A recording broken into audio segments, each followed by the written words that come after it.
அப்படி பேசணும் நம்ம. அதான் ஒரு ஸ்டெப் எடுத்து வைக்கிறது. அவர் எனக்கு உதவி செய்யறார். கர்த்தர் சொல்ற, உனக்கு இருக்கிற இந்த பலத்தோட நீ போ, முதல்ல ஏஞ்சிடு, புறப்படு, போ, அவங்களுக்கு எதிராக போ, ஏதாவது ஒண்ணு பேசு, வாயை திறந்து. உன்னை அனுப்புகிறவர் நான் அல்லவா? மீதியானியரின் கைக்கு இஸ்ரவேலை மீதியானியரின் கைக்கு நீங்களாக்கி ரட்சிப்பாய், உன்னை அனுப்புகிறவர் நான் அல்லவா அப்படிங்கிற. இவ்வளவு சொன்ன பிறகும் பாருங்க, இவ்வளவு சொல்றாரு பாருங்க. முதல்ல பராக்கிரமசாலி, கர்த்தர் உன்னுடனே கூட இருக்கிறாரு என்று.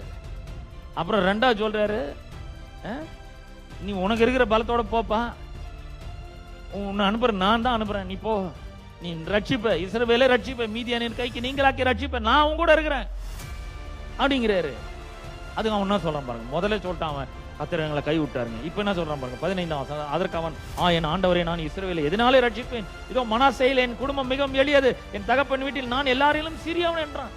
வாயே சரி கிடையாது. முதல்ல எப்ப பார்த்தாலும், ஐயோ நான் ரொம்ப ஏழைங்க, நான் ரொம்ப கஷ்டத்துல இருக்கிறேங்க, எனக்கு நிறைய கடன் இருக்குங்க, எனக்கு இங்க வலிக்குதுங்க, அந்த வியாதி இருக்குங்க. என்னைக்காவது ஒரு நாள் கர்த்தர் என்னோட கூட இருக்கிறாருங்க, அவர் என் வலது பக்கத்தில் இருக்கிறாரு, நான் அசைக்கப்படுவதில்லை, அவர் என் வலது கையை புடிச்சுன்னு இருக்கிறாரு, என்ன பார்த்து பயப்படாதன்னு சொல்லி இருக்கிறாரு, நான் பயப்பட போறது கிடையாது, இந்த பிரச்சனையை நான் ஜெயிப்பேன், இது மேல ஒரு பெரிய வெற்றி எடுப்பேன். இந்த மாதிரி என்னைக்காவது பேசியிருக்கோமோ? நம்ம இன்னைக்கு பேசணும். நம்ம நல்லா இன்னைக்கு பேசணும். எதெல்லாம் பார்த்து பயப்படுறீங்களோ அதெல்லாம் பார்த்து பேசணும். இப்போ இந்த வேலை எனக்கு கிடைக்கும், இந்த பதவி உயர்வு எனக்கு கிடைக்கும், நிச்சயமா கிடைக்கும், நான் பயப்பட போறது கிடையாது.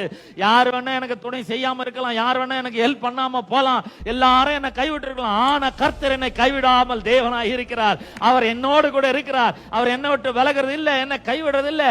நான் ஜெயிக்கிறதுக்கு அவர் எனக்கு உதவி செய்கிறார்.